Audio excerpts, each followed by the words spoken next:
Bom dia para você que está aqui com a gente mais uma vez. Que Deus te abençoe aonde você estiver neste momento, seja na sua casa, seja no carro. Quem sabe você está aí na sua cama, na sala. Seja muito bem-vindo a esse momento de estudo da Palavra de Deus. Quero convidar você essa manhã a nós trabalharmos em cima de um assunto muito complexo. Confesso para vocês que eu tenho pedido a Deus sabedoria para poder abordar esse tema tão debatido dentro do cristianismo, do judaísmo e dentro da própria Igreja Adventista. Eu imagino que você deve ter acompanhado aí o título da mensagem dessa manhã. Você deve ter recebido aí, quem sabe, no seu WhatsApp. Quem sabe você acompanhou aí pelas redes sociais a postagem. Hoje eu irei falar sobre divórcio e novo casamento. Mas ao trabalhar esse tema, eu percebi que é um tema muito amplo. Na verdade, eu já sabia. Eu tentei fazer uma mágica, conseguir colocar todo o assunto de forma assim resumida num único sermão. Isso não foi possível. Então, eu quero dizer para vocês que hoje é a primeira parte que eu vou pregar. Eu vou dividir esse assunto em duas partes. Hoje eu vou estar pregando sobre divórcio e novo casamento, primeira parte. E no próximo encontro estarei abordando o mesmo assunto, só que a segunda parte que não será possível trabalhar hoje, tá ok? Então hoje não é somente um sermão, eu diria que hoje é mais um estudo com relação a esse assunto na Bíblia, tá ok? Eu tenho como objetivo aqui que você receba pelo menos assim um conhecimento introdutório a respeito desse assunto e pretendo aqui levar você a uma reflexão sobre o divórcio e o novo casamento que Deus considera válido, ok? Então eu quero convidar você a abrir a sua Bíblia em Mateus. Abra lá em Mateus capítulo 19. Mateus 19.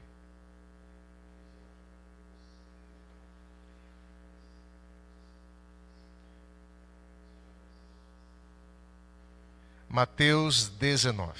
Abra ali a sua Bíblia. Nosso texto base dessa manhã se encontra dos versos 3 ao verso 9. Então acompanhe comigo aí, verso 3 ao verso 9. Diz o seguinte: Vieram a ele alguns fariseus e o experimentavam, perguntando: É lícito ao marido repudiar sua mulher por qualquer motivo?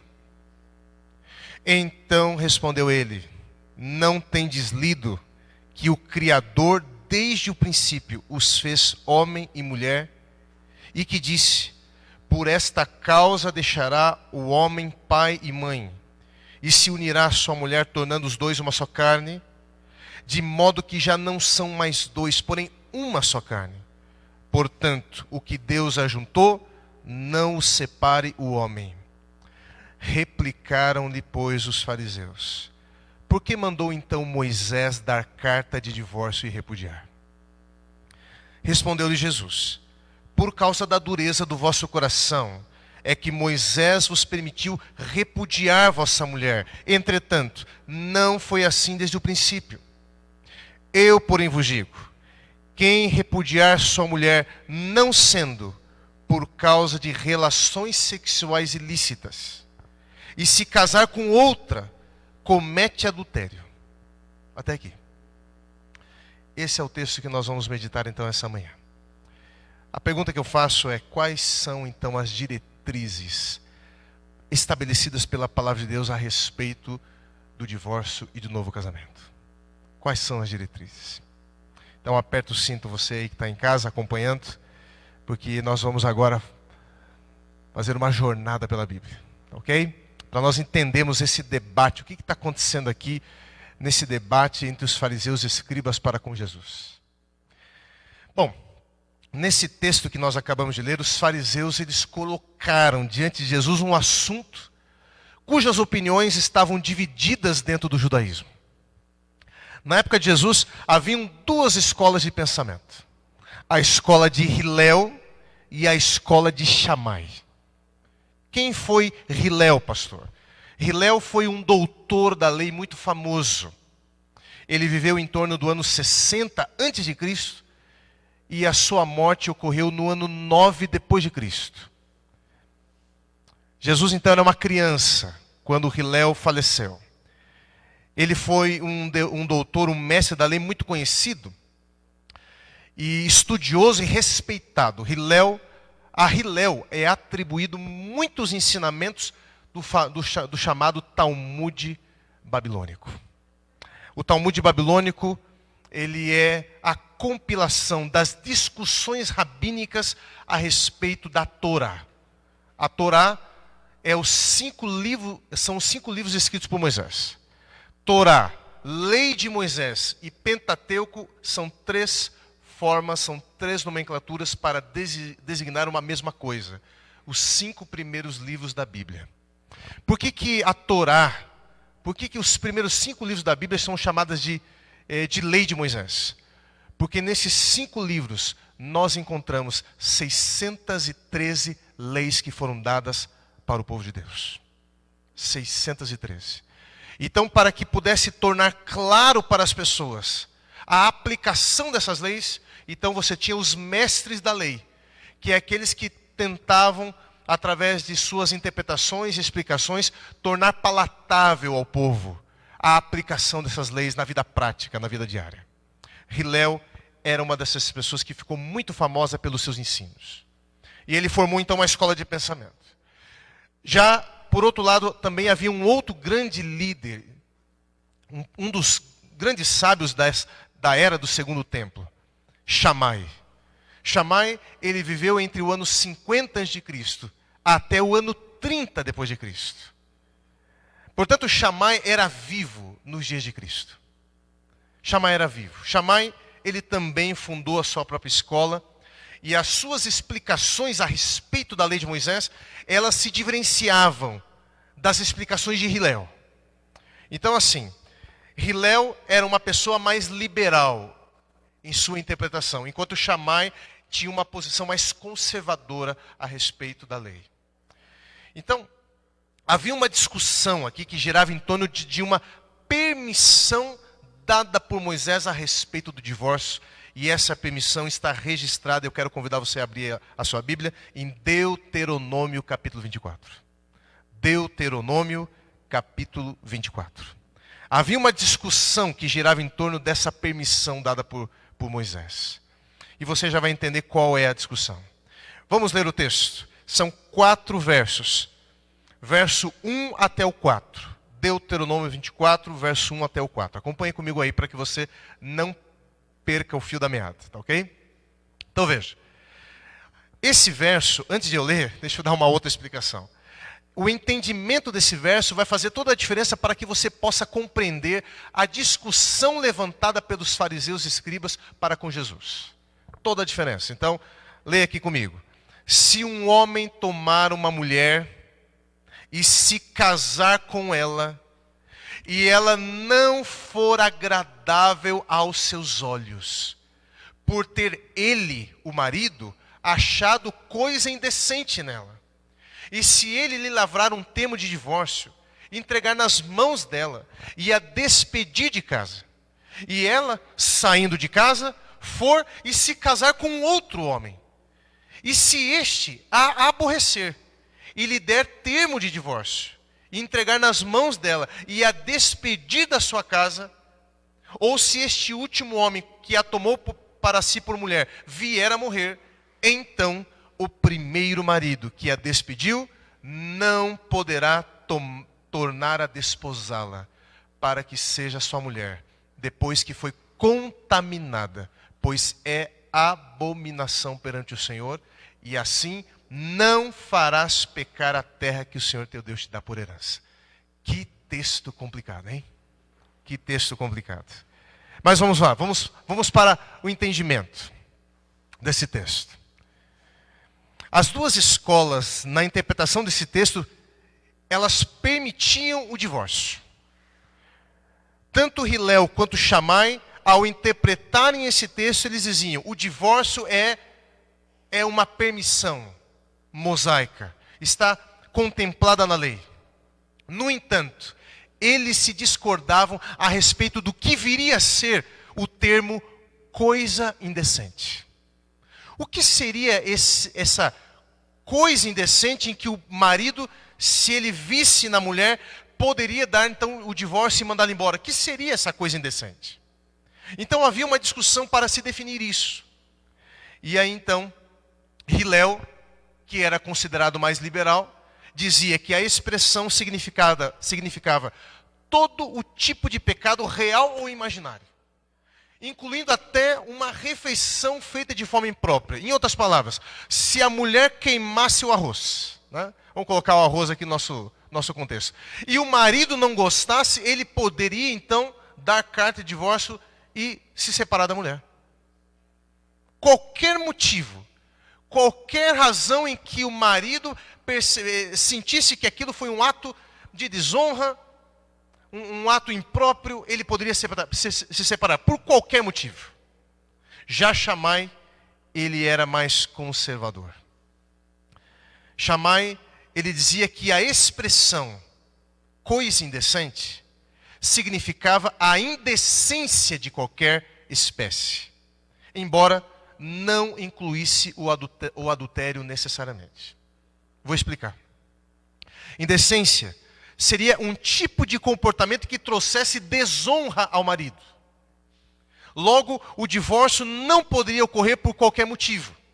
Somente se houvesse, por parte da mulher, um ato que trouxesse vergonha à reputação e à honra do marido. Então, Shammai dizia, somente nesse caso é que você pode separar-se da sua mulher. Somente nesse caso você pode se divorciar. Portanto, você não pode se divorciar por qualquer motivo. Então, quando os fariseus chegaram diante de Jesus, eles queriam saber qual era a opinião de Cristo a respeito desse assunto. Para qual das duas linhas de pensamento ele iria pender? Qual das duas linhas de pensamento Jesus iria defender? Bom, pastor, mas eu não entendi o texto na sua totalidade. Então, antes de nós continuarmos a explicação sobre Mateus 19, eu quero então gastar alguns minutos aqui com você para que você possa compreender essa lei dada por Moisés em Deuteronômio 24. Eu não sei quantos de vocês já se depararam com esse texto. Não sei quantos de vocês já se demoraram em compreender esse texto. Se você é uma pessoa que gosta de leitura, você vai perceber em pouco tempo, quando você vai estudar esse capítulo, esses 4 versos, você vai ver que você vai encontrar muito material e discussão a respeito desses versos. Os debates são acalorados até hoje. Eu obviamente não tenho a pretensão de esgotar aqui o assunto, mas eu quero dar pelo menos um vislumbre para você do que seria, o que Moisés estaria dizendo com essas palavras aqui. Então, acompanhe, é importante que você esteja bem ligado aqui agora, ok? Então vamos lá, fica com a sua Bíblia aberta aí. Em primeiro lugar, precisamos entender que nem todas as leis que foram dadas ao povo de Israel no passado retratavam o ideal divino para a raça humana. Nem todo o mandamento. Existem leis que foram dadas de forma direta por Deus, que não retratavam a vontade original dele a respeito daquele assunto. E eu vou dar um exemplo para você. Veja, Deus permitiu o homem comer carne a partir da aliança com Noé em Gênesis 9. Deus permitiu. O próprio Deus diz a Noé, assim como eu havia dado a erva verde, tudo vos dou agora. No entanto, eu pergunto para você, isso era o ideal divino no quesito alimentação? Claro que não. E por quê? Porque não foi assim desde o princípio. O comer carne não faz parte do plano original edênico de Deus. Não. Faz parte de uma permissão divina num contexto de pecado dentro de uma circunstância. No ideal divino, o homem nem deveria comer carne. Deus estabeleceu originalmente uma alimentação vegetariana. É pecado, portanto, comer carne, pastor? Claro que não. Mas comer carne é viver o ideal divino? Também não. Você pode estar obedecendo uma autorização bíblica, sem com isso estar vivendo o ideal original de Deus sobre aquele assunto. Muitas leis foram dadas num contexto de pecado que não retratam necessariamente a vontade divina naquele assunto. E quando você se deparar na Bíblia com o ideal e o real, fique sempre com o ideal, porque ele tem a primazia. Ele tem a primazia. Bom, o que Moisés, de forma inspirada, estaria estabelecendo com esses versos, então? O que ele estava estabelecendo? Vamos lá. Vamos fazer aqui uma breve análise linguística primeiro. Vamos começar pela a língua. As palavras hebraicas que foram traduzidas por coisa indecente, quais são elas? Em hebraico se pronuncia da seguinte forma: davar, ervar. Davar, ervar foi traduzido para o português por coisa indecente. E o que significaria essas duas palavras? Davar, ervar. Então, segundo o dicionário de hebraico, davar significa discurso, palavra, coisa, atos. Esse é o significado da palavra davar. E ervar. Ervar significa nudez, vergonhas, conduta imprópria, exposição da nudez, exposição dos órgãos genitais. Olha só. Portanto, poderíamos traduzir essas duas palavras como um ato de exposição do corpo. Aquele termo que foi traduzido como coisa indecente, traduzindo ao pé da letra, seria um ato de exposição do corpo, exposição da nudez. Um ato de sensualidade indevida, um ato de exposição dos órgãos genitais, um comportamento libertino, um ato de insinuação sexual para com outro homem ou mulher. Não necessariamente um comportamento de relação sexual fora do casamento. Esses são os significados possíveis para o termo davar, ervar. A evidência é que neste texto, ervar, davar ou davar, ervar, é uma exposição indevida sem, preste atenção aqui agora, sem relação sexual. Deu para entender? É a exposição da nudez, no entanto, sem o intercurso sexual. Esse seria o significado do termo davar, ervar. Essa expressão, ela poderia estar se referindo ao ato, por exemplo, na prática, de uma mulher se banhar no rio, por exemplo, na frente de um homem ou alguns homens que não, na verdade, que não seja o seu marido. Exposição da nudez. De não cobrir os braços ou a cabeça em público. Muitas vezes o marido poderia considerar essa atitude de não cobrir os braços e a cabeça em público como um ato de desonra, um ato de exposição. Esse ato, o davar ervar, poderia ser interpretado pelo marido como se a esposa estivesse flertando com outro homem, trocando olhares. É assim que, na prática, é interpretado o termo ervar, davar, ou davar, ervar. Mas eu fui um pouco mais longe. Eu fui pesquisar como que a Septuaginta, que é uma peça literária, que é a primeira tradução do Antigo Testamento para a língua grega, como que os judeus do terceiro século antes de Cristo que começaram a fazer essa tradução, como que eles traduziram esse texto para o grego? Então eu tive a curiosidade de pesquisar essa peça literária antiga. Eu tenho um volume desse na minha casa. Septuaginta. Septuaginta é o Antigo Testamento na língua grega. Tá? E aí então, os judeus que traduziram o Antigo Testamento para o grego aqui, eles utilizaram o termo grego askemonel. Pastor, você está falando grego comigo? Eu sei que eu estou falando grego contigo, mas eu vou explicar para você. Eles traduziram o termo davar, ervar por askemonel. E o que significa askemonel, pastor? Comportar-se de forma indecorosa. E essa palavra vai aparecer 2 vezes no Novo Testamento. Paulo vai se utilizar dessa palavra. E ela é traduzida no Novo Testamento como um ato inconveniente, indecente. Bom, Deuteronômio 24, verso 1. Leia comigo de novo lá. Agora eu vou ler na Nova Versão Internacional. Se um homem se casar com uma mulher e depois não a quiser mais por encontrar nela algo que ele reprova, dará certidão de divórcio à mulher e a mandará embora. Portanto, essa expressão, coisa indecente, não pode ser adultério. Não pode ser. Pois para o adultério havia a penalidade de morte, lembra? Nesse caso, a pessoa que fosse pega em adultério morreria apedrejada.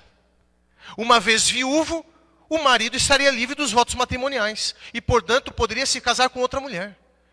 A coisa indecente que Moisés está dizendo que é algo que poderia dar motivo para alguém se divorciar, não é aqui o ato sexual. Não é o adultério. É a exposição desonrosa ou indecorosa, é uma atitude indecorosa da mulher em público. E o homem via nessa atitude um motivo para se separar da mulher.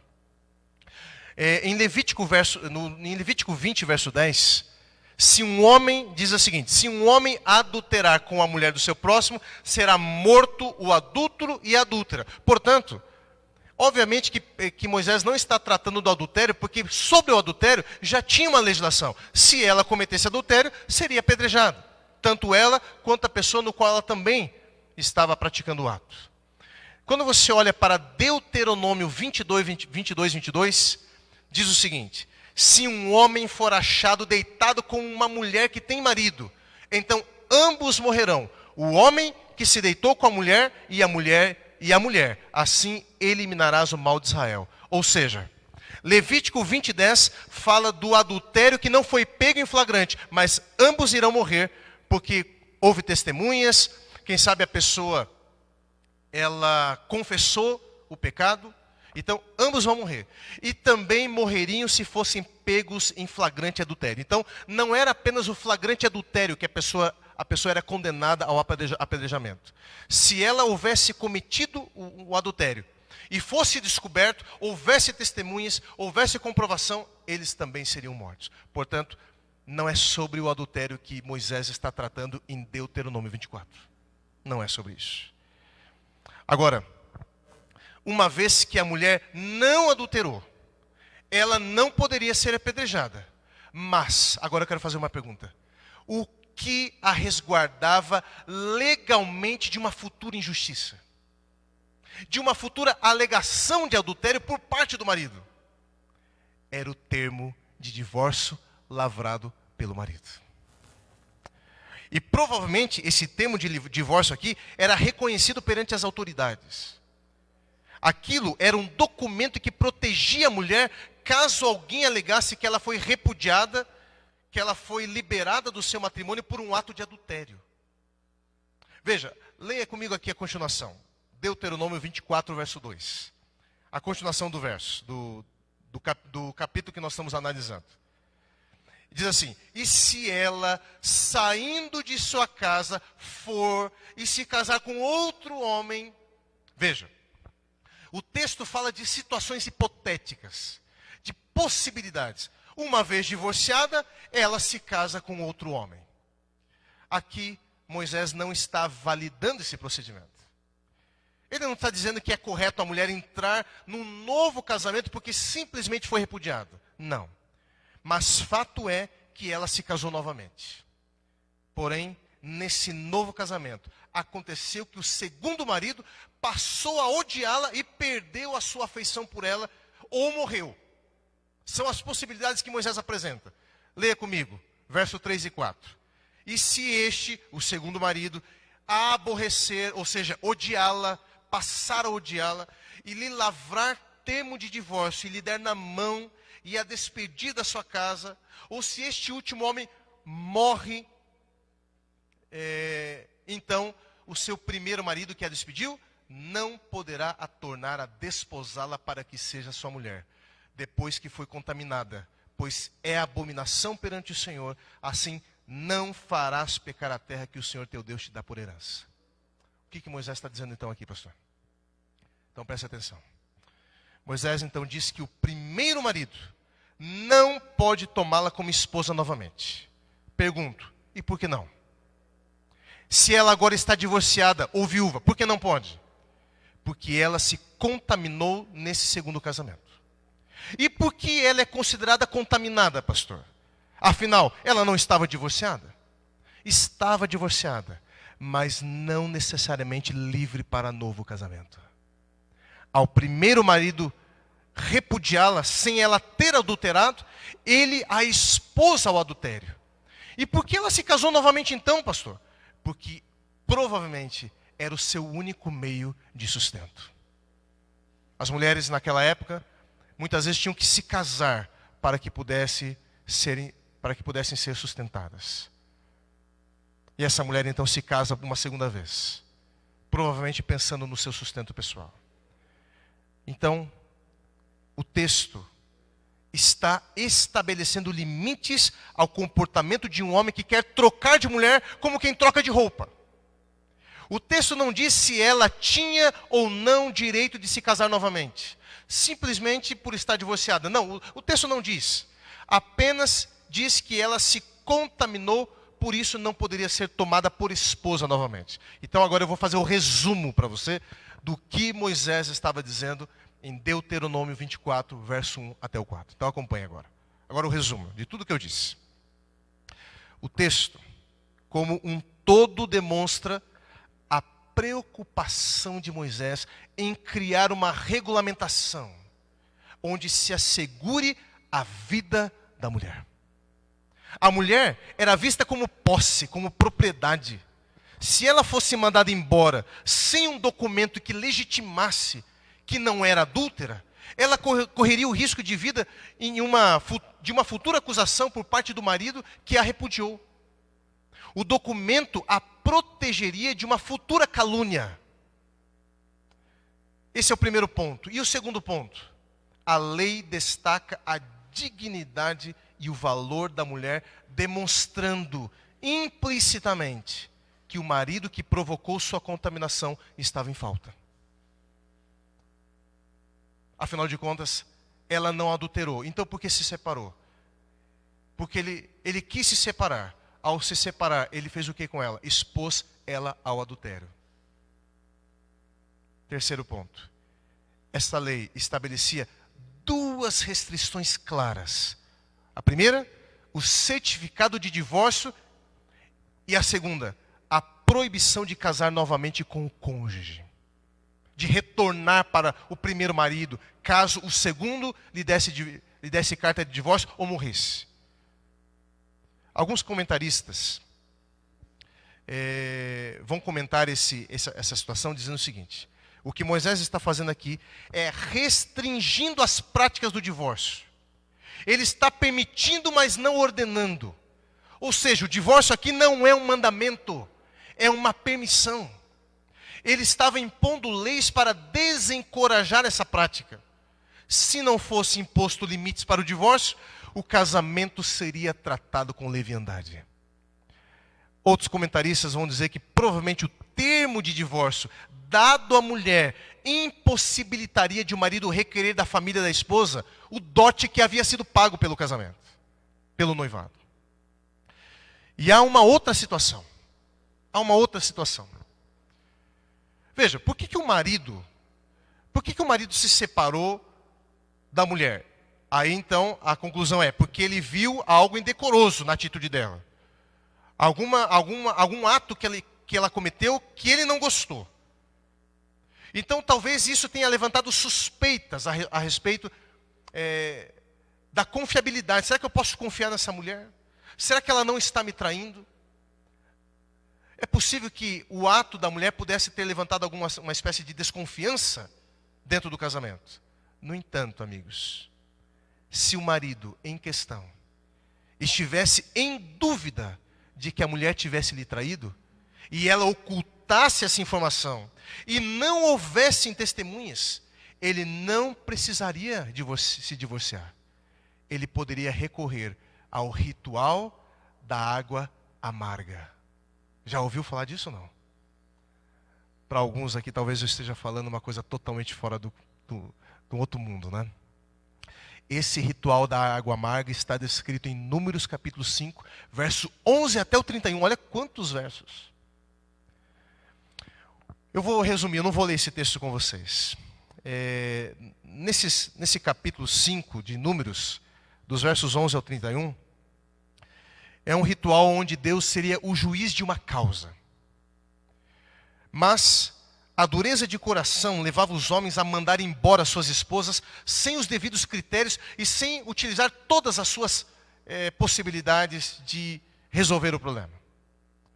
Então esse ritual, de forma sucinta, era um meio de Deus revelar ao sacerdote e ao marido ciumento se a esposa havia tido algum caso de adultério ou não. Se ela tivesse tido, ao beber a água fornecida pelo sacerdote, ela ficaria estéril e o seu órgão genital seria amaldiçoado. Era isso que acontecia. Então, ao ela beber a água fornecida pelo sacerdote, ao fazer ali um juramento, se ela estivesse mentindo, ela ficaria estéril e algo iria acontecer com relação ao seu órgão reprodutor. Algo iria acontecer. E então se tornaria público que ela realmente adulterou. E portanto, obviamente, o marido ele poderia se separar. Por que o marido não fazia isso? Muitas vezes. Porque simplesmente se divorciava. É porque, infelizmente, os israelitas banalizaram o casamento. Então, quando Moisés dá essa ordem, ele não está dando um mandamento com relação ao divórcio. Ele está regulamentando, infelizmente, uma prática que os israelitas estavam tendo. E ao regulamentar isso, ele estava restringindo esse tipo de prática. Ele estava impondo leis para coibir esse tipo de prática. Valorizando a mulher. E fazendo com que o homem repensasse 2 vezes antes de dar o divórcio para sua esposa. Nesse caso, então, Jesus, ele não se posiciona ao lado nem de Hilel e nem de Shammai. Lembra que Hilel, ao interpretar esse texto, dizia, você pode se divorciar por qualquer motivo. Shammai dizia, não, você pode se divorciar, mas não por qualquer motivo, a menos que seja um ato indecente da mulher para contigo. Só que Jesus não vai pender nem para um e nem para outro. Você pode voltar lá para Mateus 19 e você vai ver o que Jesus responde. O que Jesus deixa claro em sua resposta aos fariseus, em primeiro lugar, é que o ideal edênico sobre o casamento continua sendo a regra. Ou seja, o casamento é vitalício, não deve ser desfeito sob nenhuma circunstância. Casamento é mais que uma união social e legal, é um pacto espiritual permanente e indissolúvel. Não há espaço para o divórcio. Se você entende que seu casamento é, antes de tudo, um pacto espiritual, não há espaço para o divórcio. Jesus, portanto, ele vai além de Shammai, ele vai além de Hilel, ele vai para o princípio do casamento, lá no Éden. Jesus recorre ao princípio do casamento onde Deus fundamentou na criação. Em outras palavras, Jesus estava dizendo que o casamento não pode ser reduzido a um mero contrato que cai por terra quando uma das partes viola as cláusulas. O casamento não deve ser desfeito por qualquer motivo ou por atitudes desonrosas de uma mulher para com o homem ou vice-versa. Não, nem mesmo isso. Está conseguindo agora entender que o princípio apresentado e a resposta apresentada por Jesus vai além de concessões? O homem não tem o direito de separar aquilo que Deus instituiu. É isso que Jesus está falando. O pecado, ele trouxe uma ruptura tão grande, um afastamento tão grande entre o homem e Deus, entre o que Deus pensa e o que o homem pensa, a ponto de que aquilo que Deus une, o homem tenta separar. Porém, diante da resposta de Jesus, os fariseus e escribas se voltaram ao regulamento de Moisés em Deuteronômio 24. Eles então disseram: então por que permitiu que Moisés desse carta de divórcio? Eles não queriam ser ensinados por Jesus. Eles queriam prová-lo, solicitando uma interpretação de Deuteronômio 24. Jesus então ensina de que a concessão dada por Moisés não refletia o ideal divino da criação. Refletia a dureza do coração do povo em não se submeter à vontade do Criador no que diz respeito ao casamento.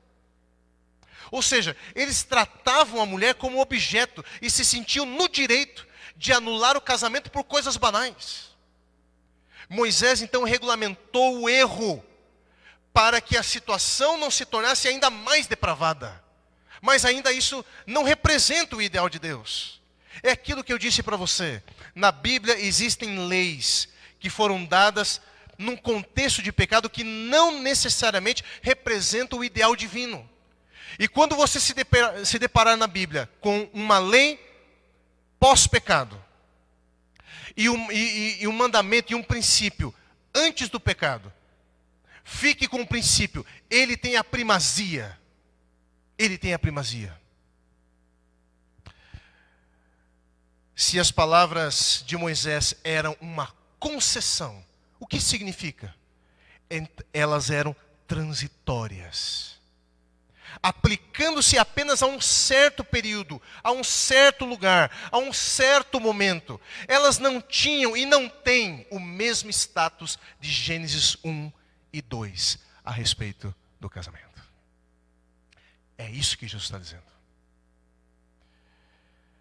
Gênesis 1 e 2 apresentam os princípios universais sobre o casamento, enquanto a lei a respeito da regulamentação do divórcio dado por Moisés não é um princípio universal, é um princípio local, momentâneo. Portanto, qual dos dois tem a primazia? Jesus então se defende dizendo: o que tem a primazia é o que Deus criou desde o princípio. Não existe divórcio. Não existe divórcio. Portanto, agora eu quero me dirigir para você, amigo, que está pensando em entrar num casamento. Ou para você que está casado e está pensando em sair do casamento. Deixa eu dar uma dica para você. Se você pensa, por exemplo, em ingressar em um casamento, você precisa entender que a separação não é uma palavra que se encontra no dicionário do casamento. Você precisa estar disposto a tomar um destino sem direito à passagem de volta. O casamento é como uma pista sem passagem de retorno, sem entradas de retorno. Então, eu convido você a olhar para essa mulher que está do seu lado, essa linda mulher. Eu convido você para olhar para esse bom rapaz. Olhe para esse rapaz que está ao seu lado aí, querida irmã, e diga assim: nós vamos ter que nos acertar. Porque é com você que eu vou passar o restante da minha vida. Eu não quero ter uma vida de sobrevivente, diga para ele, diga para ela. Não quero ter uma vida de sobrevivente. Nós podemos ser felizes se você fizer a sua parte, eu fizer a minha, e ambos fizermos a vontade de Deus. A felicidade depende desse tipo de atitude. A felicidade dentro de um relacionamento, de um matrimônio, depende desse tipo de atitude. Você faz a sua parte, eu faço a minha, e ambos devemos fazer a vontade de Deus. Agora, se você é solteiro infeliz, um solteiro infeliz, que não é submisso à vontade de Deus, vive do jeito que quer, e casa-se com uma outra solteira infeliz, que também não é submissa à vontade de Deus, achando que serão felizes e submissos à vontade de Deus ao se casarem, vocês estão se enganando. Vocês serão dois infelizes e insubmissos à vontade de Deus morando juntos. E quando vier o problema, o primeiro problema, ou quem sabe o segundo, o que vocês vão dizer? Vamos nos separar, porque não está dando certo, nós não nos acertamos. E aí vocês vão dizer: não, vamos casar, se não der certo a gente se separa. Amigo, não existe essa opção. Porque isso aqui é um pacto espiritual, não é um mero contrato social. É um pacto espiritual vitalício, permanente diante de Deus.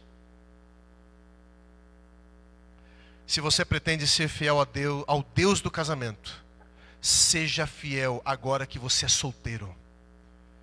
Porque dificilmente você será fiel a Deus no casamento, se você não aprendeu a ser fiel a Deus enquanto solteiro.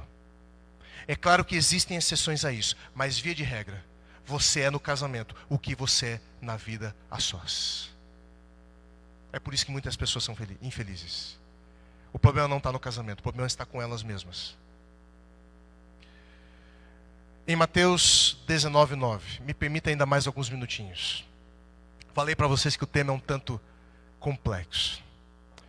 Em Mateus 19:9, Jesus apresenta uma única exceção que dá o direito ao divórcio e, por consequência, o novo casamento.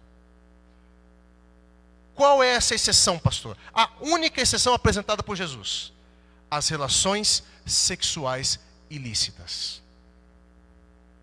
Vou ler com você o verso 9, Mateus 19:9, diz o seguinte: eu lhes digo que todo aquele que se divorciar de sua mulher, exceto por imoralidade sexual ou relação sexual ilícita, como diz algumas versões, e se casar com outra mulher, estará cometendo adultério. Pastor, aonde que você está vendo aqui novo casamento? Aonde que você está vendo aqui permissão para novo casamento? Então preste atenção. Preste atenção. Olha só. Se eu estou em adultério quando me caso com outra mulher, sem que, primeiro, eu tenha me divorciado da minha antiga esposa, devido a um ato de relação sexual ilícita que ela tenha cometido, então o oposto também é verdadeiro. Esse é o raciocínio.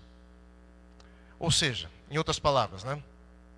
Se eu me caso com outra mulher, tendo me divorciado devido a um ato de relação sexual ilícita cometido pela minha ex-esposa, então eu não estou em adultério. Entendeu o raciocínio? O meu novo casamento só se constitui adultério se eu me divorciei sem que tenha ocorrido por parte do meu cônjuge, da minha esposa, um ato de relação sexual ilícita. Abra, por exemplo, a Bíblia em Mateus 5, 31 e 32. Abra lá, Mateus 5, 31 e 32. Diz o seguinte: também foi dito, aquele que repudiar sua mulher, dê-lhe carta de divórcio. Eu, porém, vos digo, qualquer que repudiar sua mulher, exceto em caso de relações sexuais ilícitas, a expõe a tornar-se adúltera. E aquele que casar com a repudiada, comete adultério. Vamos entender essa outra fala de Jesus aqui? Jesus está se referindo a Deuteronômio 24 de novo. Então veja só, o que Jesus está dizendo com essas palavras? Eu só posso expor a minha esposa a tornar-se adúltera se eu me divorciei sem que primeiro houvesse da parte dela um ato de relação sexual ilícita. Portanto, adultério. O divórcio, pelo divórcio, é errado, porque gera adultério. Vamos divorciar porque não nos acertamos, porque nós não demos certo. Isso não é motivo válido na Bíblia. Agora, se ela ou ele cometeu um ato de relação sexual ilícita e eu me divorcio por isso, eu não estou expondo ele ou ela ao adultério. Por que não? Porque ela mesma tornou-se uma pessoa adúltera pelo ato de relação sexual ilícita que cometeu. Entendeu aqui agora? Eu acredito que alguns aqui talvez vão ter que assistir de novo esse sermão, né? Fiquem tranquilos, ainda bem que vai ficar gravado aí para que você possa ver e rever novamente. Eu estou me encaminhando para o final. Peço um pouquinho mais de paciência de vocês. Esse dia frio, gostoso estar em casa, né? Então, peço um pouquinho mais de paciência de vocês para eu poder concluir essa mensagem. Pastor, o que seria considerado relações sexuais ilícitas? O que seria isso? Como que a Bíblia define o que são relações sexuais ilícitas? Então veja, essa é a única exceção que Jesus abre. O divórcio só pode acontecer se houve no matrimônio um caso de relação sexual ilícita. Então eu preciso entender o que significa isso. Então veja, para entendermos o significado desse termo, nós vamos ter que recorrer a Atos capítulo 15, verso 19 a 20. O que é Atos capítulo 15? Atos capítulo 15 é o registro do primeiro concílio realizado pela igreja. Qual foi o ano? Ano 49. 49 depois de Cristo, obviamente. E nesse encontro, o assunto debatido era o ingresso dos gentios na comunidade cristã. Os gentios teriam que ser circuncidados ou não para fazerem parte da comunidade cristã. Então havia um debate. Paulo, contra os judaizantes, dizia, os gentios não precisam ser circuncidados. Os judaizantes, que eram judeus que aceitaram a Cristo como Messias, portanto se converteram ao cristianismo, diziam não. Para que eles possam receber os méritos do sacrifício de Cristo, eles precisam fazer parte da aliança. E para fazer parte da aliança, precisa ser circuncidado. Então eles levaram o assunto para ser debatido num concílio. O concílio de Jerusalém. Lá estavam presentes os apóstolos, liderança. E nesse encontro, então, eles começaram a debater esse assunto. E Tiago, o irmão de Jesus, toma uma posição de liderança e dá o seu parecer ao caso com um pronunciamento.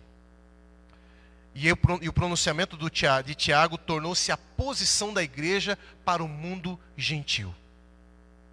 Ou seja, os gentios poderiam ser aceitos na comunidade cristã sem a prática da circuncisão. No entanto, deveriam romper com o paganismo.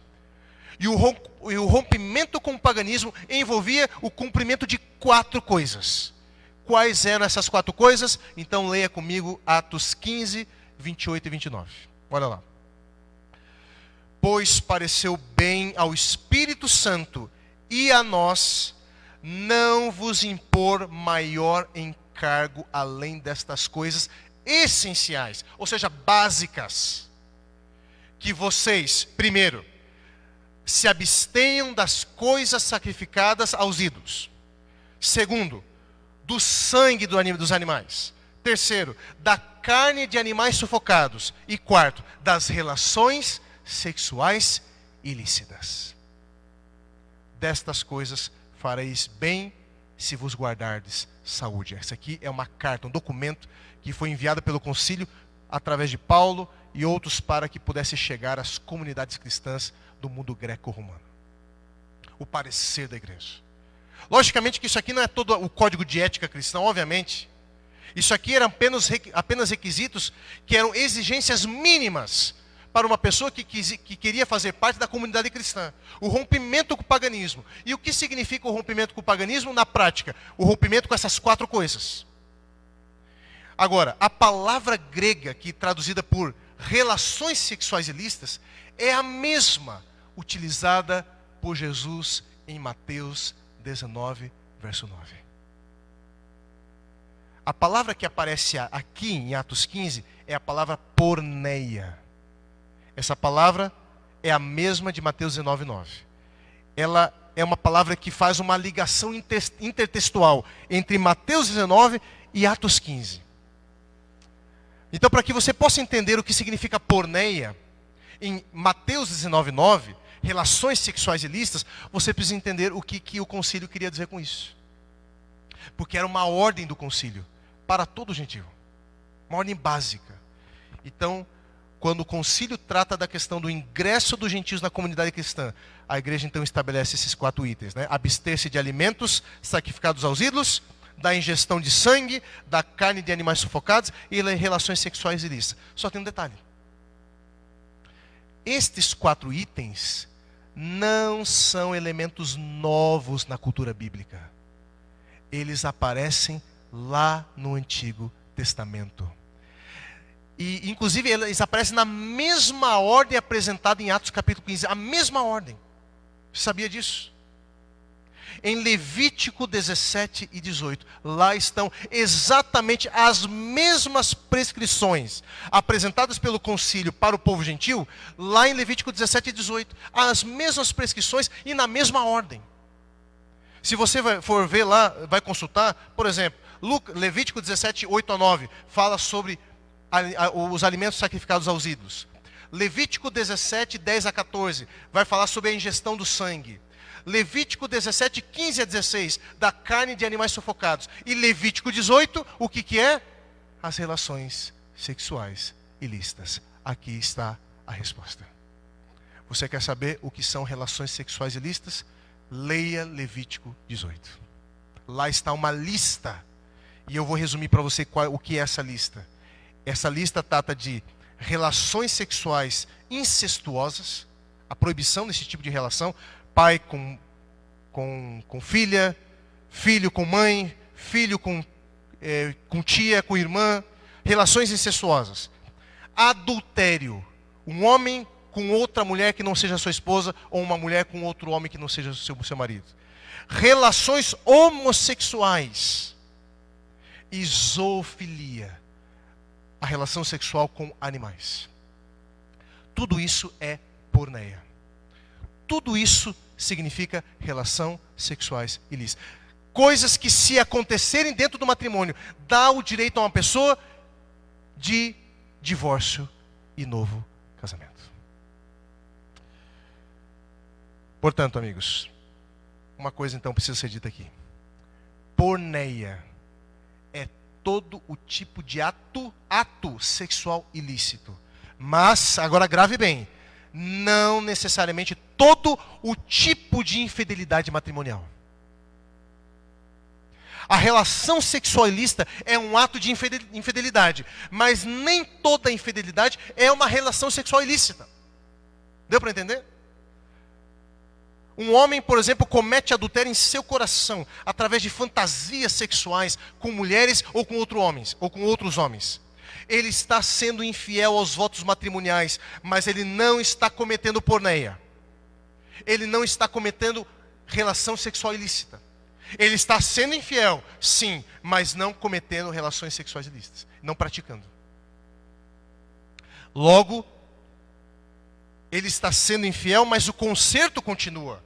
O casamento permanece, não foi quebrado, nem dissolvido. Se ele se arrepende e volta a ser fiel, o conserto continua. Agora, se um homem for infiel fisicamente com outra pessoa, ainda assim o conserto pode continuar, mas serão necessários o perdão e a reconciliação. Enquanto Moisés permite o divórcio por exposição indecente do corpo, sem relação sexual, Jesus só o permite se houver relação sexual envolvida. Ou seja, Jesus está sobrepondo o mandamento de Moisés. Na prática, amigos, isso significa que ninguém tem o direito legítimo, bíblico, de divorciar-se porque a mulher ou o marido se expôs, por exemplo, à pornografia. Um exemplo. Pastor, peguei meu esposo se masturbando, assistindo vídeos pornográficos. Isso para mim é um ato de adultério. Quero me separar. Isso é um ato de infidelidade mesmo. Você está certo, irmã. Mas não porneia. Ou seja, não é um ato de relação sexual ilícita. Logo, você não tem o direito de se separar e de se casar novamente, segundo a lei de Cristo. Não tem o direito. Quando Jesus definiu que o divórcio é uma opção, quando há porneia envolvida, ele corrigiu as duas escolas de pensamento de sua época, Hillel e Shammai, eliminando inclusive todo tipo de especulação rabínica a respeito de Deuteronômio 24. Levando eles a se preocuparem com o plano original e permanente de Deus estabelecido lá no Éden. É isso que Jesus faz. Então eu quero fazer minhas considerações finais agora. Agora sim. Eu preciso apenas de mais 5 minutos. Isso aqui você não pode perder agora. Considerações finais. Lembre-se que isso aqui é só a primeira parte do sermão que eu irei dar continuidade no próximo encontro. Então, para que você possa entender o sermão de semana que vem, você precisa entender bem isso aqui. Tá ok? Então vamos lá. Em última análise, a fala de Jesus sobre o divórcio acaba nos mostrando que nem todo ato de infidelidade ao voto matrimonial dá direito a divórcio e novo casamento. Somente aqueles em que houve o intercurso sexual. Somente estes. Porém, pequenos atos de infidelidade são o começo para a destruição de um matrimônio. Pode não ser porneia, mas são comportamentos que vão levar à destruição de um casamento. Se o marido ama mais seus amigos, os esportes, sua carreira, não dando a atenção ou carinho devido à sua esposa, ele está sendo infiel aos seus votos conjugais. Não está cometendo porneia? Não. Mas está sendo infiel aos votos conjugais. Se uma mulher se submete ao sexo com seu esposo, sem uma entrega, sem alegria, ou, quem sabe até mesmo fantasiando com outra pessoa, ela está sendo infiel aos seus votos matrimoniais. Sem estar cometendo porneia, mas está sendo infiel aos seus votos matrimoniais. Essa modalidade de infidelidade não lhe dá o direito de divórcio e novo casamento, mas é o princípio da destruição de seu casamento. Aprenda, portanto, a identificá-los e resolvê-los o mais rápido possível. Porque se Satanás destruir seu casamento, ele conseguirá anular você para as práticas espirituais. Apesar de o divórcio ser um direito daquele que foi traído pelo cônjuge devido a uma relação sexual ilícita, isso ainda é uma exceção e não a regra. Não devemos tomar a exceção e transformá-la em regra. Ou seja, ele me traiu, devo me separar. Nem sempre. Nem sempre. Me traiu, vamos procurar soluções juntos e nos reconciliar. Para a traição existe o perdão e a reconciliação. Se não existe mais espaço para a reconciliação, se todas as tentativas foram frustradas, então o divórcio é uma opção. Mas ela deve ser o último recurso e não a primeira opção. Nesse momento eu quero convidar aqui nosso querido irmão para cantar. Eu quero fazer aqui um apelo para você. Pastor, quanta informação. Pois é, eu convido você a assistir esse sermão novamente. Confesso para vocês, inclusive, que ao longo dos meus anos de adventismo, eu não me recordo, se eu for contabilizar nos dedos de uma única mão, não me recordo quantas vezes ouvi isso dos sermões, dos púlpitos da igreja. Mas eu sinto a necessidade que ao realizar essa série de relacionamentos, eu preciso vacinar o povo de Deus. Nós não podemos ser como gentios em banalizar o casamento. Você não pode entrar no casamento pensando na separação. E a separação não é a resposta para os problemas do teu casamento. Existem muitos outros recursos que você pode recorrer. Aconselhamento pastoral, aconselhamento profissional de uma psicólogo, diálogo em casa. Não seja precipitado se você porventura está passando por esse momento na sua casa, dentro da sua família. Não tome decisões precipitadas. Jesus diz, o casamento é permanente e indissolúvel. Tente ir para o lado da reconciliação. O divórcio é uma última opção. É quando tudo falhou. Eu gostaria que você fizesse dessa música agora uma reflexão para a tua vida. pegue essa letra e renove os seus votos conjugais para com teu marido diante de Deus, mais uma vez.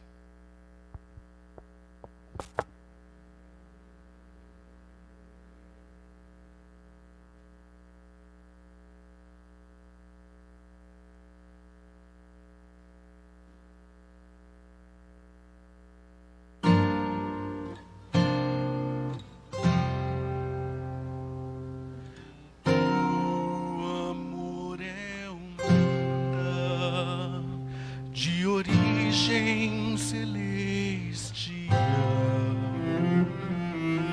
tem beleza que canta, tem um brilho natural,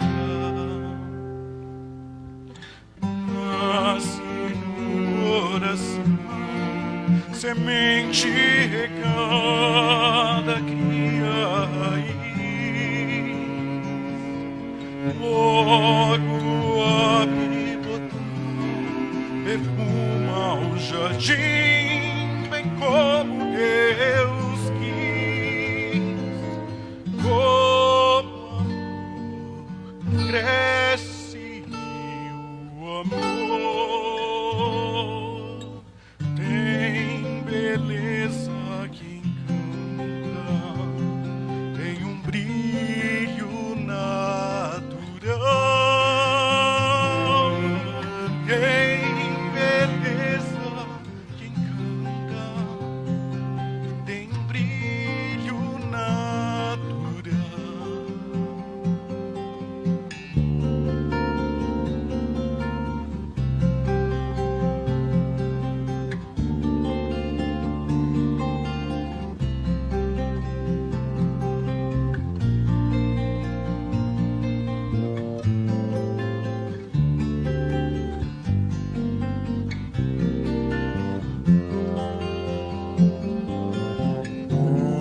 O amor verdadeiro se supera na provação. Puro e nobre princípio, genuíno na afeição. Como Cristo Jesus amava as pessoas sem distinção. Vamos sempre amar, pedaços juntos fazer união. Com amor tudo vai mudar. Nunca os dias escuros poderão nos amedrontar.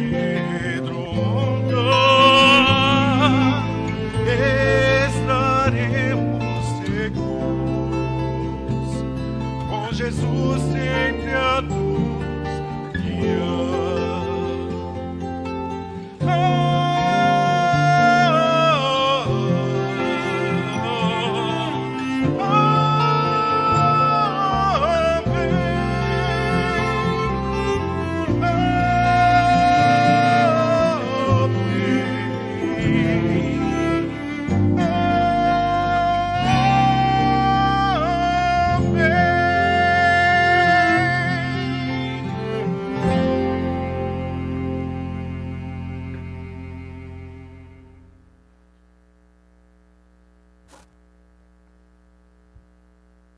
Obrigado, Fernando.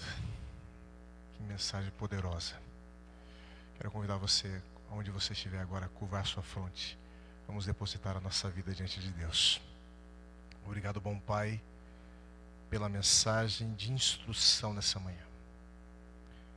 Um estudo na Bíblia, Deus, onde nos mostra, Pai, a Tua preocupação com aquilo que foi instituído no Éden e foi instituído para ser permanente e vitalício. Que o Senhor nos dê sabedoria, Deus, de como conduzir o nosso lar, a nossa família. Que saibamos, ó Deus, a procurar os recursos positivos para a boa manutenção dessa planta que se chama casamento. Por favor, ó Deus, não permita que saia dos nossos lábios o termo separação. Que, pelo contrário, que possamos pensar juntos em soluções e descartar essa palavra muito utilizada e crescente no mundo e na sociedade que estamos vivendo. Que possamos ser um paradigma do reino de Deus a respeito do casamento nessa terra. Que o Senhor faça do nosso casamento um padrão, um modelo para uma sociedade que perdeu sua identidade. Pedimos, ó Deus, a tua bênção sobre cada família, sobre cada casamento, sobre cada casal. Em nome de Jesus. Amém.